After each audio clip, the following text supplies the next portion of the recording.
वैदिकी अमृत ध्यान साधना प्रभात सत्संग में आप सभी साधक साधिकाओं का, उपासक उपासिकाओं का हार्दिक स्वागत। आइए पूर्व की भांति आज के ब्रह्म मुहूर्त में, आज की ब्रह्म वेला में भी हम उन महान प्रभु को, उनकी महान महिमा को अपने जीवन में, अपने सब और अंदर बाहर फैले संसार में, जगत में, अपने पिंड और ब्रह्मांड में देखने का, विचारने का प्रयास करें। वे प्रभु हमारे ऊपर अपनी कृपाओं की निरंतर वर्षा करते चले आ रहे हैं।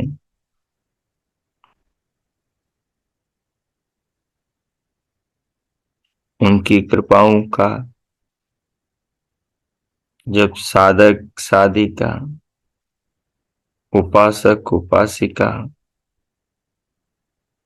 विचार करते हैं तो वे प्रभु से अपने आप को जुड़ा हुआ पाते हैं।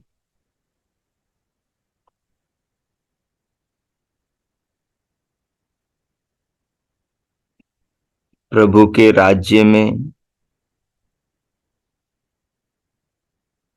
उन्हीं का ही प्रवेश हो पाता है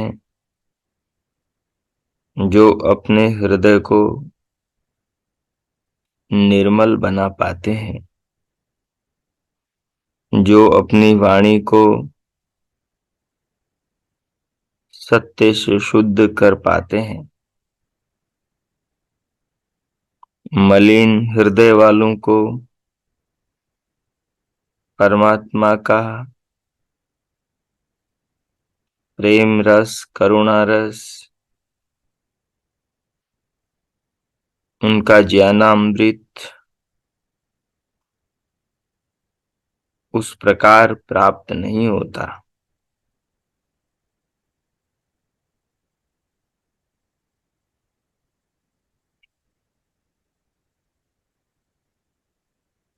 जब व्यक्ति का हृदय शुद्ध होता है, ज्ञान के अनुसार वो उच्चारण करने लगता है, अर्थात उच्च आचरण करने लगता है, तो उसकी उन्नति आरंभ होने लगती है।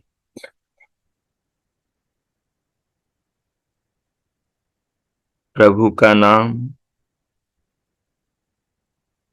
मुख्य नाम ओम है। जब साधक इस ओम नाम को, इसके भाव, इसके अर्थ के साथ में नित्य प्रति अपनी श्वासों की माला बना लेता है और उस माला को मन में धारण करता है, एक भी श्वास को खाली नहीं जाने देता है, तो उसका अंतकरण कुछ सालों में शुद्ध हो जाता है। जब वो अपनी वाणी से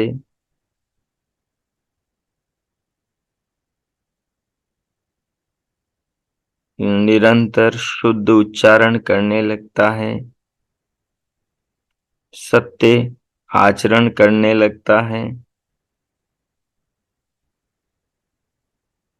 तो उसका हृदय अंतकरण निर्मल होने लगता है, क्योंकि हर साधक की भावना को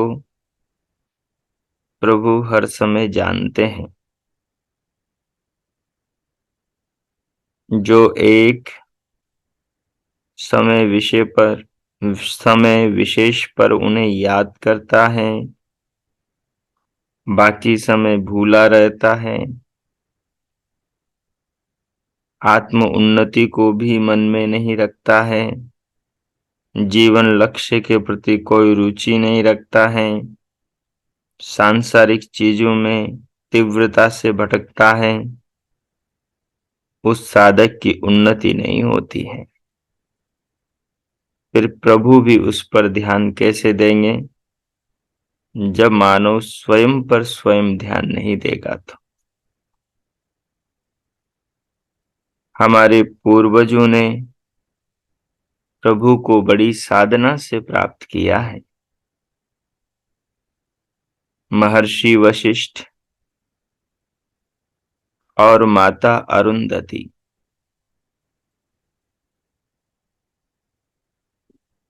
ये रघुवंश के पुरोहित थे। पुरोहित एक पद है, जो पद उस काल में ब्रह्मवेताओं को मिला करता था। जो ब्रह्मवेता होते थे, जो ब्रह्म को जानने वाले होते थे, जो ब्रह्म को जीवन में उतारने वाले होते थे, जो ब्रह्म के भाव में जीवन को जिया करते थे और वाणी से कभी मिथ्या उच्चारण नहीं किया करते थे, कभी हिंसा अपराध नहीं किया करते थे, जिनका अंतकरण हृदय शुद्ध हुआ करता था, वे ही प्रभु के राज्य में प्रवेश पाकर प्रभु को जीवन में प्राप्त करते थे, नित्य ही उसके दर्शन में रहते थे, वे ही ब्रह्मवेता कहलाते थे।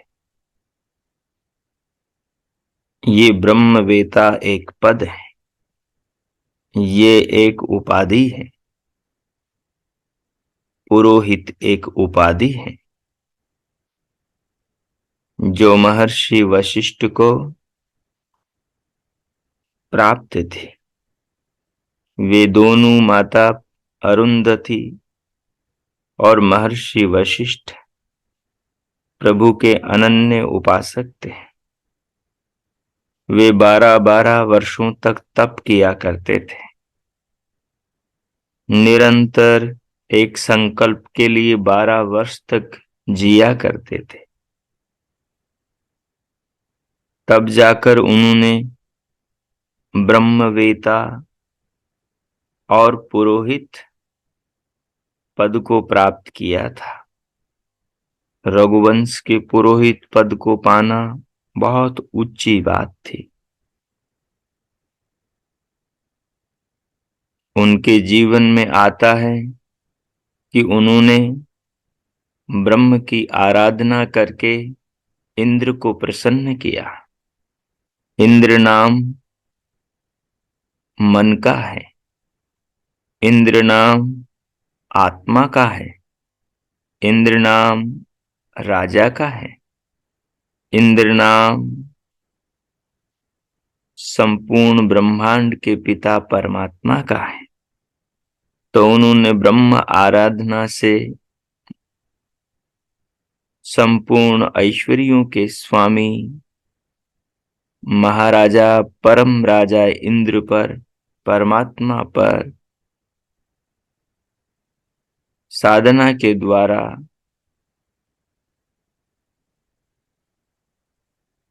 अपना भक्ति का, साधना का उच्च गौरव प्राप्त किया। उन्हें परमात्मा से फल स्वरूप में कामधेनु की प्राप्ति हुई। कामधेनु,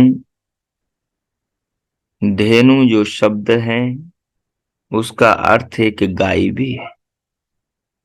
धेनु जो शब्द है वो मनुष्य की इंद्रियां भी है। धेनु जो शब्द है वो साधना के क्षेत्र में वो आध्यात्मिक प्रकरण के अंदर धेनु शब्द वेदवाणी का नाम है। परमात्मा इंद्र ने महर्षि वशिष्ठ को कामधेनु प्रदान करी। इस कामधेनु के 4 स्तन होते हैं और इसके 4 स्तनों में से अमृत की वर्षा होती है। ये 4 स्तन इस कामधेनु के 4 वेद हैं और ये जो वेद वाणी है यही कामधेनु है, जो उच्च आचरण के द्वारा, जो मर्यादाओं का उल्लंघन न करते हुए, उनका पालन करते हुए, जो उच्च सिद्धांतों के अनुसार जीवन को जीता है,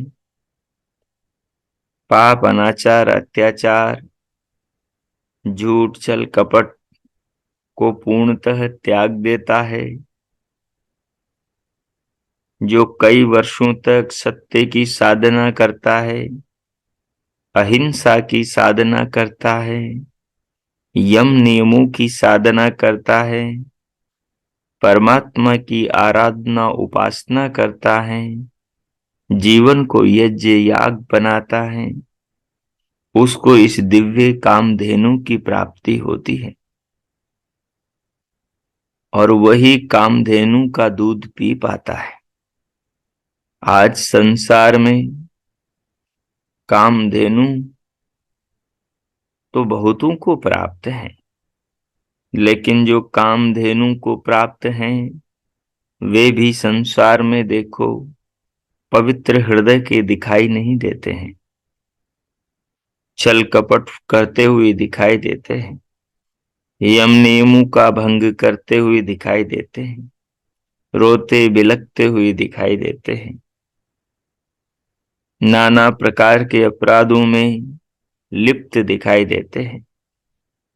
हम अपने हृदय को, हम अपने जीवन को जांच सकते हैं। तो जो प्रभु इंद्र को पूर्णतः प्रसन्न करते हैं, प्रभु की प्रसन्नता प्रभु के ज्ञान के अनुरूप 100% जीवन को जीने से होती है। अगर मनुष्य अनजाने में कोई त्रुटि करता है जिसका उसको पता न हो दूर दूर तक, ऐसे अपराध का दंड तो प्रभु ही उसे नहीं देते हैं, परंतु जो जानते हुए जानबूझकर असावधानी करता है उसका दोषी व्यक्ति स्वयं होता है। तो आज भी ये माता कामधेनु, ये वेदवाणी वेद माता, ये उस प्रभु इंद्र की अमृता कल्याणी वाणी किस प्रभु पुत्र को प्राप्त नहीं है, लेकिन वो प्रभु पुत्र क्या इस माता कामधेनु का अमृत करने वाला दूध पी पाता है? भगवान वशिष्ठ और माता अरुंधति, वे दोनों पति पत्नी नित्य इस कामधेनु का दुग्धामृत पान करते थे और 12 वर्ष तक उन्होंने एक बार संकल्प लिया और उन्होंने सत्य को साधा। एक भी बार अनृत का उच्चारण नहीं किया, मिथ्या का उच्चारण नहीं किया, मिथ्या को नहीं बोला। उन्होंने फिर परमात्मा की आराधना में प्रभु के नाम ओम की साधना करी, उसे कई वर्षों तक साधा उन्होंने।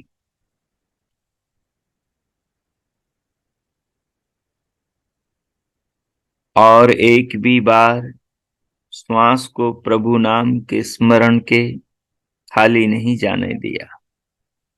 हर श्वास को प्रभु नाम के स्मरण से, ओम नाम के स्मरण से जोड़ दिया। इस प्रकार जीवन को ज्ञान के अनुरूप कर्म के क्षेत्र में जीने वाले साधकों को प्रभु की दिव्य प्राप्ति होती है,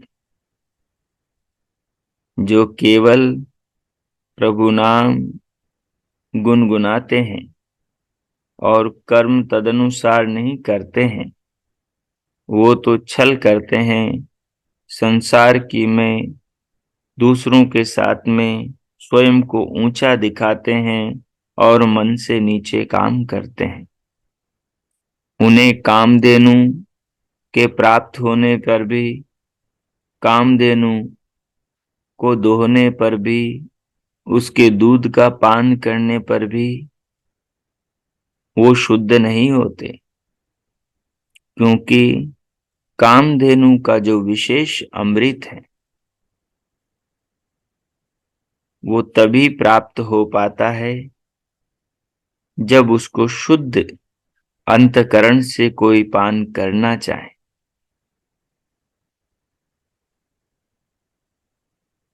सो देखिए, हमें चाहिए कि हम भी उस कामधेनु को अपने जीवन में उतारें, अपने साथ में कामधेनु को रखें। कामधेनु एक दृष्टिकोण है, कामधेनु तीसरा नेत्र है। तीसरा नेत्र यज्ञशाला भी है, जिसके अंदर अपने पूर्वज बड़े अनुष्ठान किया करते थे। यज्ञ जो है वो संसार का तीसरा नेत्र है। यज्ञ जो शब्द है, यज्ञ जो प्रक्रिया है, अनुष्ठान है, वो व्यक्ति को सच्चे अर्थों में मानव बनाता है। जो सच्चे अर्थों में मानवता का ज्ञान प्राप्त करता है, उसे तृतीय नेत्र ज्ञान चक्षु की प्राप्ति होती है। ऐसे महामना को ही प्रभु इंद्र कामधेनु प्रदान करते हैं। वेदों को पढ़ने वाले तो राक्षस भी हुए हैं। वेदों को पढ़ने वाले तो अतीत में हर कोई हुए हैं, लेकिन कामधेनु की प्राप्ति बिरलों को हुई है। उसका कारण है आचरण। आचरण सबसे बड़ी संपदा है। प्रभु आचरण से प्राप्त होते हैं, न कि अशुद्ध भक्ति से। अगर शुद्ध भक्ति भी करेंगे और अशुद्ध आचरण करेंगे तो प्रभु प्राप्त नहीं होंगे, क्योंकि प्रभु तो सर्वज्ञ हैं।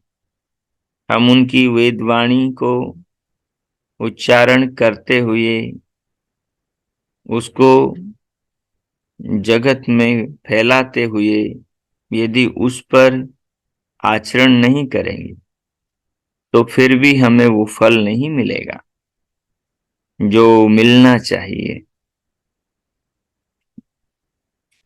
जो फल मिलना चाहिए उसकी प्राप्ति के लिए तो हमें प्रभु की वेदवाणी का आदेश मानना पड़ेगा। प्रभु की वेदवाणी का आदेश मानना क्या है? सो देखिए, प्रभु की वेदवाणी का आदेश मानने का अर्थ होता है इस कामधेनु के दूध का पान करना। हम इसके दूध का पान नहीं करते। हम इसके दूध को हजम नहीं करते। हम इसके दूध को चरितार्थ नहीं करते। हमने जो ऋचाओं का गान किया है हमने जो ऋचाओं का पान किया है, वो ऋचाएं हमारा जीवन नहीं बन पाती। हम उन ऋचाओं को अपने जीवन में चरितार्थ नहीं करते। अर्थात कामधेनु के दूध को हम अपने शरीर में नहीं पचाते। हम उसको अपना तेज, अपना दृष्टिकोण, अपना आचरण, अपना व्यवहार नहीं बना पाते। इसलिए हमारे हृदय शुद्ध नहीं हो पाते, पवित्र नहीं हो पाते। हमारे पूर्वज ऋषि कितने महान थे, वर्षों वो साधना करते थे। उनके जीवन 3-3, 400-400 वर्ष के हुआ करते थे। उन्हें मृत्यु पर मलाल नहीं होता था, उन्हें जीवन का लोभ नहीं होता था। उन्हें लोभ होता था प्रभु में जीने का, प्रभु के भाव में रहने का। महर्षि विश्वामित्र उस कामधेनु को महर्षि वशिष्ठ से लेना चाहते थे, परंतु महर्षि वशिष्ठ के पास में जब भी विश्वामित्र आते थे तो महर्षि वशिष्ठ उनको कभी भी ब्रह्म ऋषि नहीं कहा करते थे। उनको संबोधन में राज ऋषि ही कहा करते थे। इससे वो चिढ़ा करते थे। महर्षि विश्वामित्र चिढ़ा करते थे और उससे क्रुद्ध होकर उन्होंने महर्षि वशिष्ठ की हानि भी करनी चाहिए। परंतु महर्षि वशिष्ठ तो दयालु थे, वे तो ब्रह्मवेता थे। वे तो उस मां वेदवाणी कामधेनु के दुग्धामृत को नित्य ही दोहकर पिया करते थे। हर क्षण उस दुग्धामृत के प्रभाव में ही जीवन को जिया करते थे।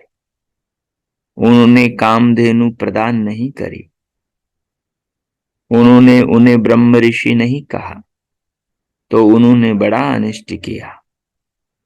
फिर एक रात्रि को मां अरुंधति और महर्षि वशिष्ठ आपस में बात कर रहे थे, तो एकाएक माता अरुंधति ने पूछा कि हे पूज्य पतिदेव, हे स्वामी,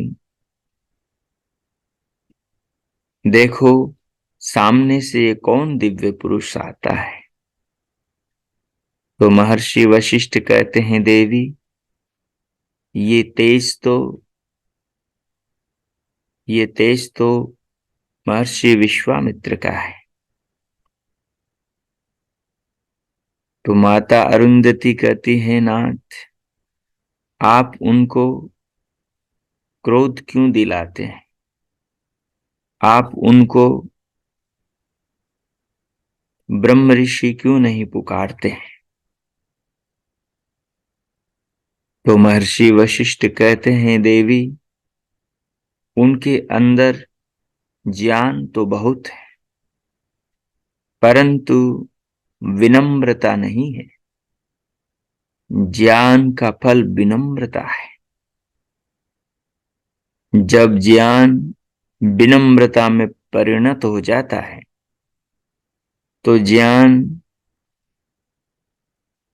उसके ग्रहण करने वाले को, या यूं कहें, ये कामधेनु उसके दूध पीने वाले शिशु को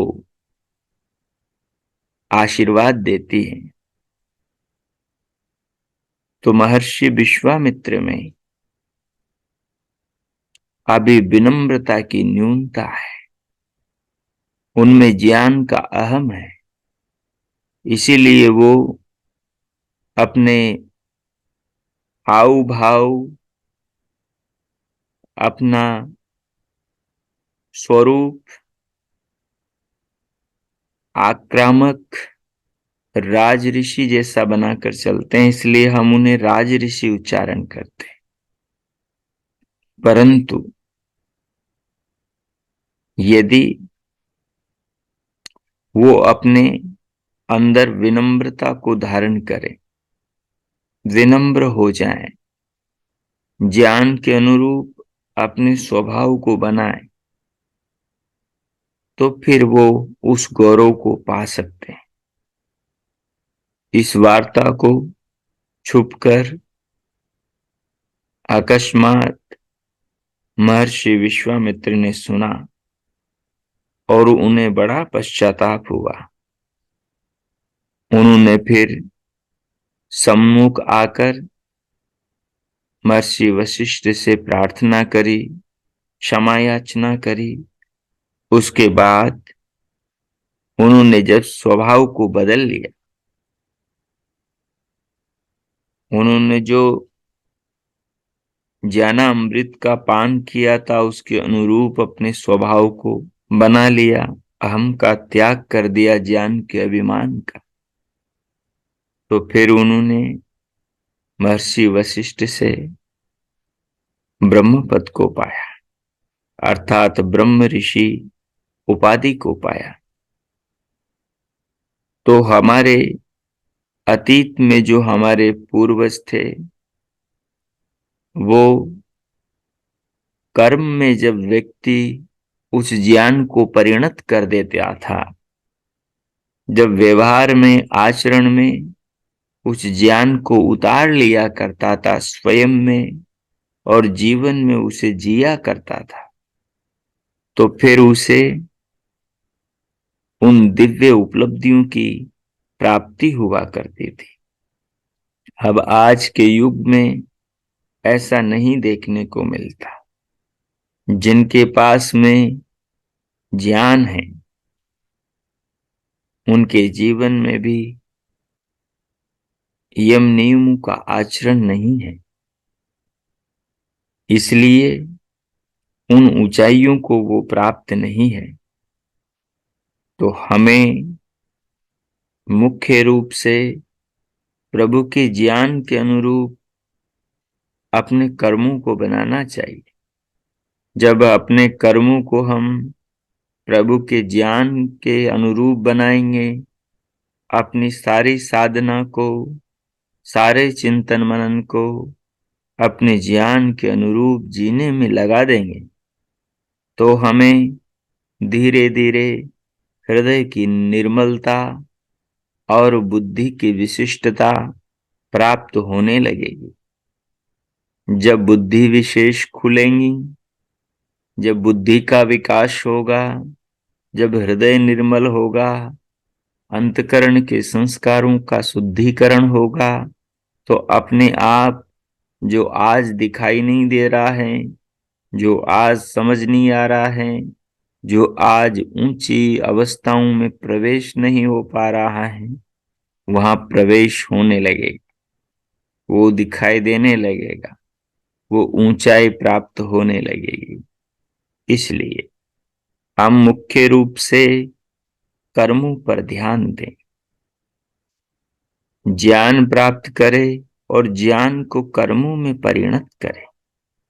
प्रभु के साथ तो हम नित्य ही हैं, प्रभु तो दृष्टा होकर हमें देख रहे हैं, परंतु जो हम शांति और आनंद पाना चाहते हैं प्रभु से, वो हमारे चिंता करने से नहीं मिलेगा, वो हमारे किताबों के पृष्ठ बदलने से नहीं मिलेगा, वो हमारे हजारों वर्तमान के विद्वानों के पास में भटकने से नहीं मिलेगा।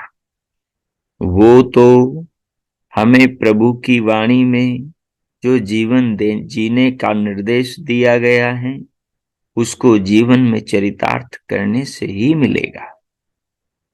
अगर वो हम नहीं कर सकते, तो हम फिर उस आत्म गौरव को और उस आत्म कल्याण की ऊंची अवस्था को, उन समाधियों को कभी नहीं प्राप्त कर पाएंगे। इसलिए आइए आज हम चिंतन करें कि अपने पूर्वजों ने कैसे इंद्र परमात्मा से माँ कामधेनु को, माता वेद को वेद माता को प्राप्त किया और उसके दुग्धामृत ज्ञानामृत का पान करके जीवन में उसको चरितार्थ करके कैसे उन्होंने ब्रह्म ऋषि पद को, कैसे उन्होंने ब्रह्मवेता पद को, कैसे उन्होंने पुरोहित पद को प्राप्त किया, तो हम भी वैसे पद को जीवन में प्राप्त करें और जीवन को ऊंचा और श्रेष्ठ बनाए। तो अब मैं मौन होता हूं। अगले 5-7 मिनट तक इस विचार विनिमय पर आप ध्यान में चिंतन करें और अपने जीवन में झांकें कि क्या हम माता कामधेनु के, वेद माता के स्तनों से, चारों वेदों से दुग्धामृत का पान करते हैं? क्या हम उस दुग्धामृत को, ज्ञानामृत को जीवन में पचा पाते हैं? उसको अपने शरीर का अंग बना पाते हैं? वो अपने आत्मा का भोजन बन पाता है? हमारा आत्मा उससे अलंकृत हो पाता है क्या? ये देखेंगे, क्योंकि कहा है वेद में, प्रभु ने कहा सह ऋषि यो मनुरहित। ऋषि वह है जो मानवता का हित करता है। तो हम देखेंगे हमारे असत्य उच्चारण से मानवता का अहित होता है, हमारे मन में हिंसा के भाव से मानवता का अहित होता है, उससे हमारी पवित्रता खंडित होती है, हमारा हृदय अंतकरण दूषित होता है। ऐसे मलिन हृदय वाले को कैसे परमात्मा के आनंदमय राज्य में प्रवेश मिल सकता है?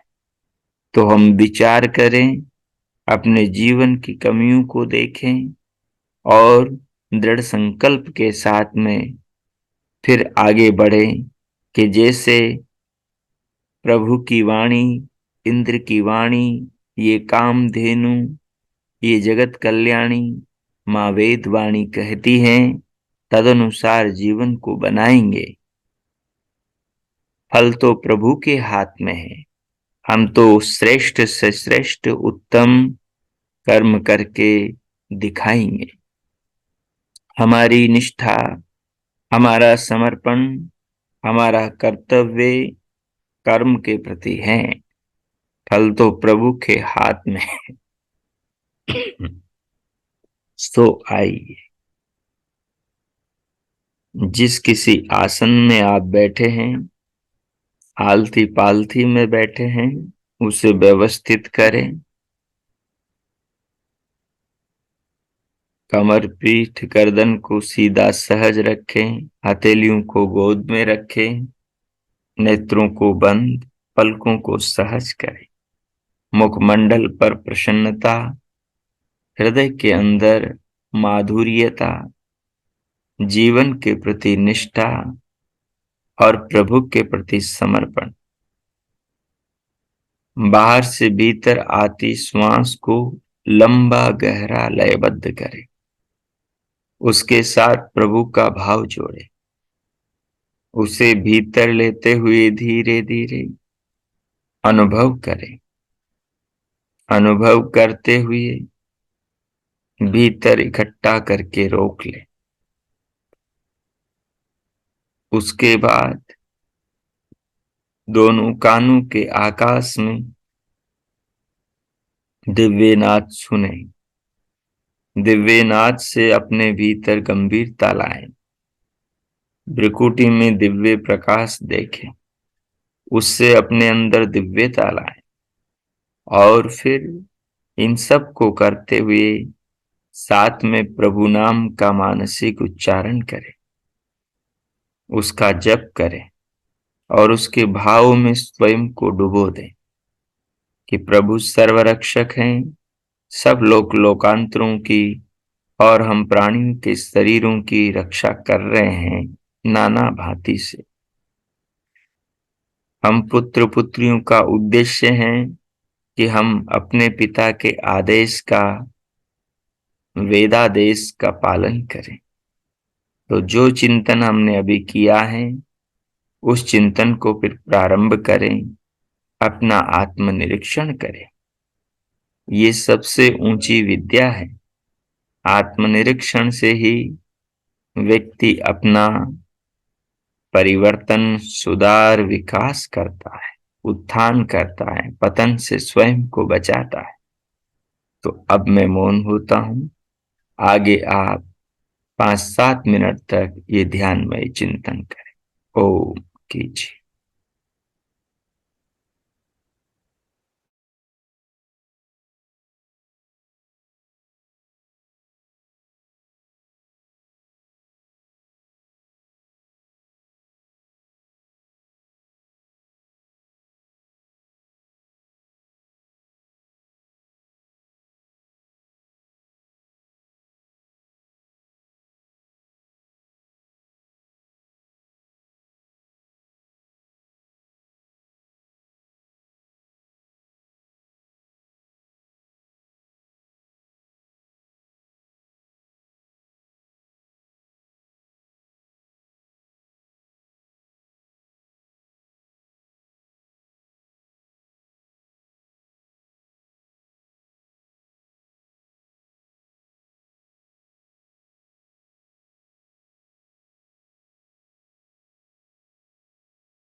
हो हो। इस प्रकार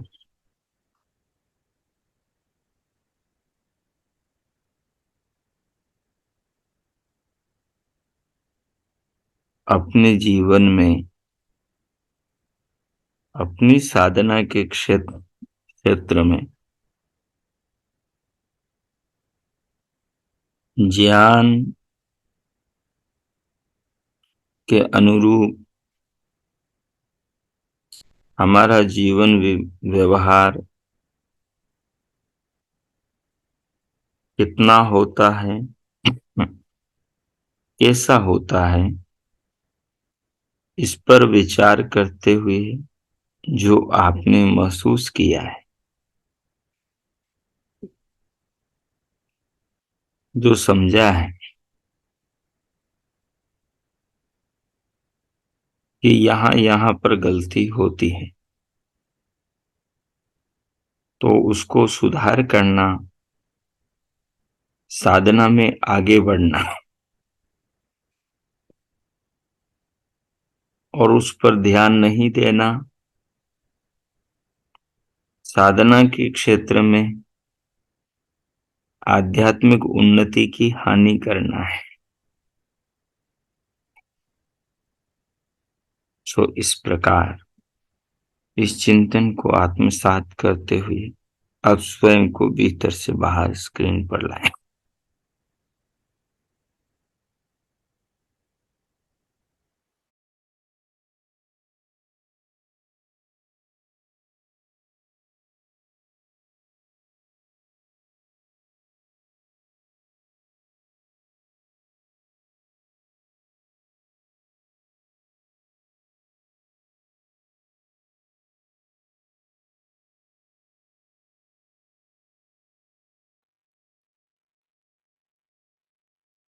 ओ,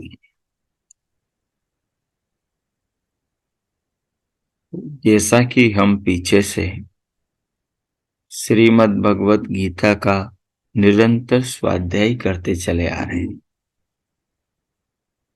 स्वाध्याय के अंतर्गत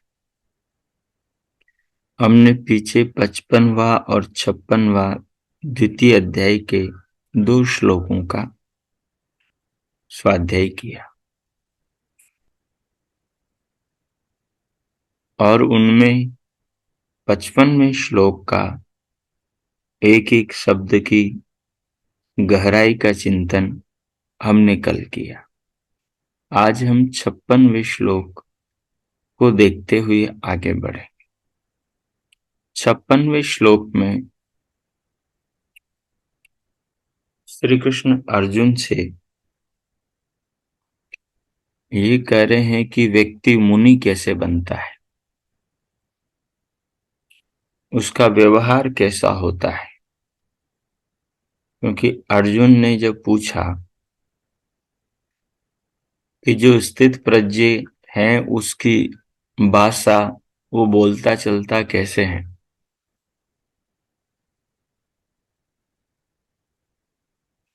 तो उसी के बारे में अगले श्लोकों में बताया। 55वें श्लोक में बताया कि वो मन की सभी कामनाओं को छोड़ देता है, अपनी आत्मचिंतन से अपनी आत्मा में ही स्वयं को स्थिर करता है। उस स्थिर बुद्धि वाला जो व्यक्ति होता है वो स्थित प्रज्ञ कहलाता है। अब अगले श्लोक में उसके आगे की बात बताई, दुखेषु अनुद्विग्न मना, जो दुखों के आने पर, क्योंकि हम समाज में रहते हैं, संसार में रहते हैं, तरह तरह के सब और लोग रहते हैं, सबकी अलग अलग प्रवृत्ति होती है, सबके अलग अलग ज्ञान का स्तर होता है, तो उसी के अनुकूल आप उसी के अनुसार हमसे व्यवहार करते हैं। तो वैसी परिस्थिति में स्वाभाविक होता है कि व्यक्ति उद्विग्न हो जाता है। लेकिन जो स्थित प्रज्ञ हैं वो नहीं होता। वो दुखों के प्राप्त होने पर भी उद्विग्न नहीं होता, अनुद्विग्न ही रहता है। शांत रहता है, चाहे मान हो चाहे अपमान हो, क्योंकि जिसे आत्म तत्व का बोध हो गया वो फिर क्यों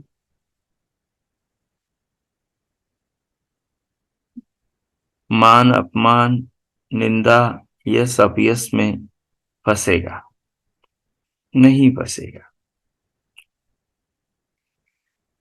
और फिर आगे कहा सुखेषु विगत प्रिय।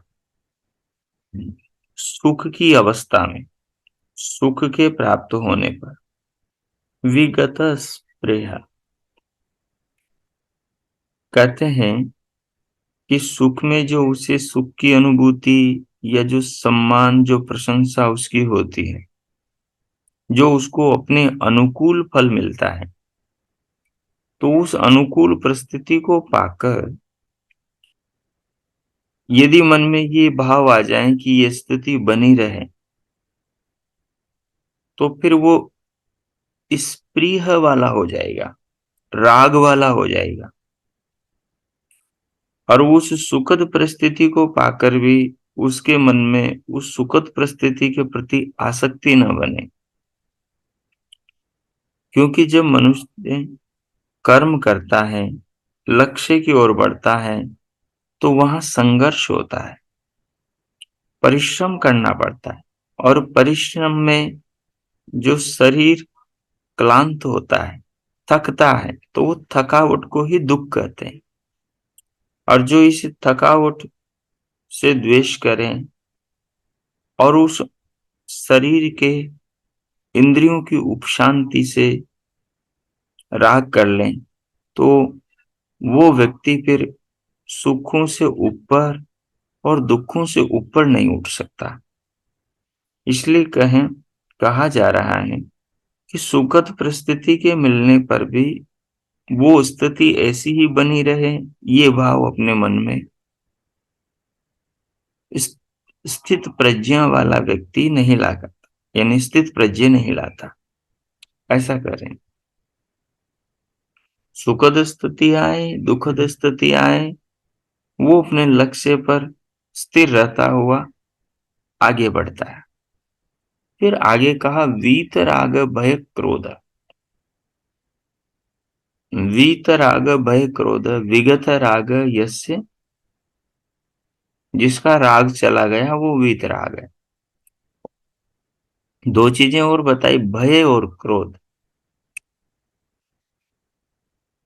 भय और क्रोध भी चला जाता है। ये राग क्या है? तो संसार के पदार्थों, व्यवहार का जो मन पर रंग चढ़ता है, अनुकूल चीजों का, अनुकूल पदार्थों का, अनुकूल संबंधों का, अनुकूल लोगों का, अनुकूल परिस्थितियों का जो रंग चढ़ जाता है हमारे चित्त पर, हमारे मन पर, अंतकरण पर, तो उसमें जो आसक्ति हो जाती, उसके अंदर जो अनुकूलता की अनुभूति होती, और उसमें व्यक्ति सुख लेने लगता है, तो इसी को ही राग कहते हैं। जो अनुकूलता में सुख ले रहा है और उसके लिए प्रयत्न कर रहा है, लक्ष्य को ओझल करके, यही राग है। और जिन पदार्थों में उसका राग है, जिन व्यक्तियों में राग है, जिन व्यक्तियों के साथ वो अनुकूलता अनुभव करता है, अगर वो पदार्थ कोई उनसे छीने, उस पदार्थ या वस्तु या व्यक्ति की प्राप्ति में कोई बाधक बने, और बाधक जो बनता है वो उससे दुर्बल कमजोर हो, तो फिर उस पर इसको क्रोध आता है। कोई उस वस्तु को छीनना चाहता है तो भयभीत होता है, कोई उस सुख की चीज को छीन न ले जिससे उसे सुख मिलता है। पैसा है, बैंक बैलेंस है, मकान है, कार मोटर है, बाकी धन है, बच्चे हैं, माँ बाप हैं, पति पत्नी हैं, नौकर चाकर हैं, जो व्यवसाय में का सहयोग करते हैं, फैक्ट्री के वर्कर हैं, आदि आदि। यदि वो छोड़ते हैं, दूर जाते हैं, या उनको कोई दूर करने वाला बीच में आता है, तो उस पर इसको क्रोध आता है, और वो चीज जा रही है तो उससे भयभीत होता है। परंतु जिसके भीतर केवल एक ही चीज है कि सब प्राणियों को उसे सुख पहुंचाना है, किसी को दुख देना ही नहीं, और कर्म के पथ पर चलते हुए आगे बढ़ना है। क्योंकि ईश्वर का आदेश है कि उससे जो शरीर मिला है, उस शरीर को 100 बरस तक, जब तक जिए तब तक तपाते रहे, परिश्रम करते रहे। परिश्रम करना न छोड़े, परिश्रम का ही खाएं। कुर्वन्नेवेह कर्माणि जिजीविषेच्छतं समा एवं त्वयि नान्यथेतोस्ति न कर्म लिप्यते नर। ये उसका उदाहरण है।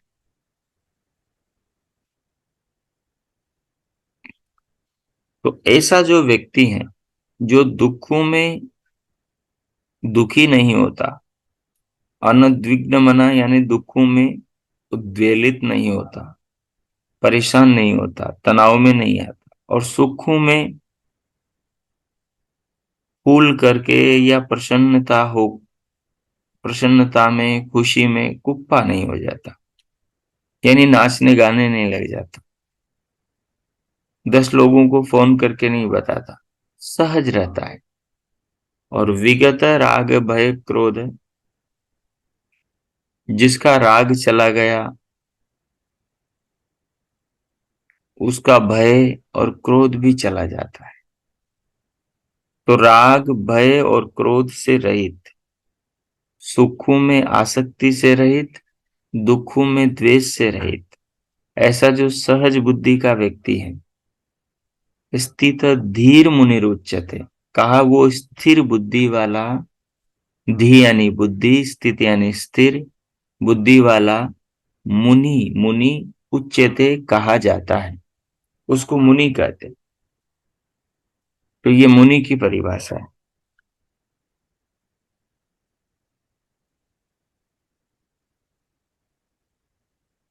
तो आज का पाठ इतना ही रखते हैं। 57वें श्लोक को हम कल देखेंगे।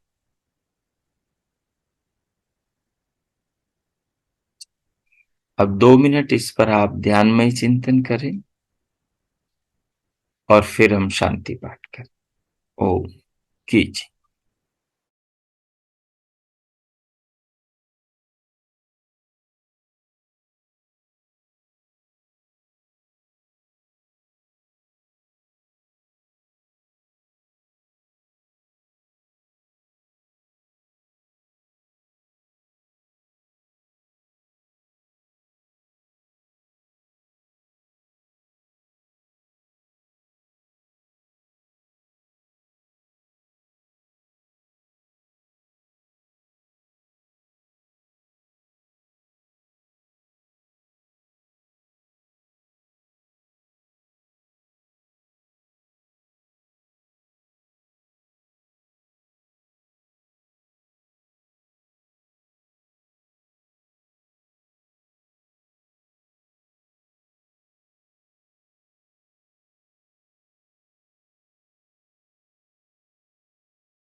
हो।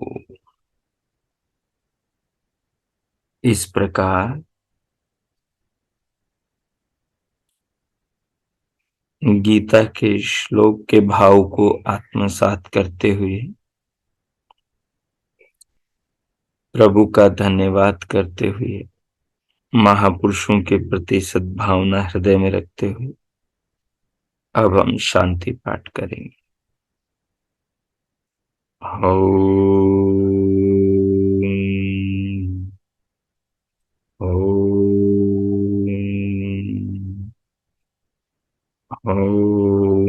शांति शांति शांति। ओम। ओम। आज का आप सबका दिन शुभ हो, मंगलमय हो। प्रभु सबका मंगल करे। सबके लिए बहुत बहुत मंगल कामनाएं, शुभकामनाएं। इति ओम।